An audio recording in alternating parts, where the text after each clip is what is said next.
So welcome guys, এর আগে ভিডিওতে কথা বলেছিলাম মোবাইলের ওভারনাইট চার্জিংয়ের বিষয়ে। তো আজকে আমি কথা বলবো মোবাইলের চার্জারের বিষয়ে। আগেরবারে কথা বলেছিলাম চার্জিং ওভারনাইটের জন্য। তো হ্যাঁ, ওভারনাইট চার্জিং করলে কোনো অসুবিধা নেই, ওভারনাইট চার্জিং করতে পারো।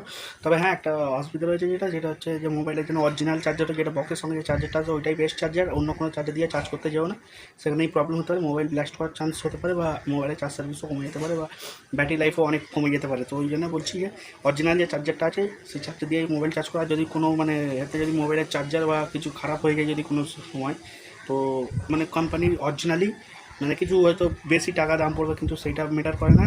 ম্যাটার করছে যে অরিজিনালি চার্জার দিয়ে চার্জ করাটা মোবাইলটা বেটার হবে। তাই আমার কাছে এইটাই, যে যদি মোবাইলের ডেটা কেবিল বা চার্জারের অ্যাডাপ্টার যদি খারাপ হয়ে যায় সেটা অরিজিনালি নিন। একটু দাম বেশি পড়বে হয়তো তোমাদের কাছে, কিন্তু ওইটা নেওয়াই বেটার হবে।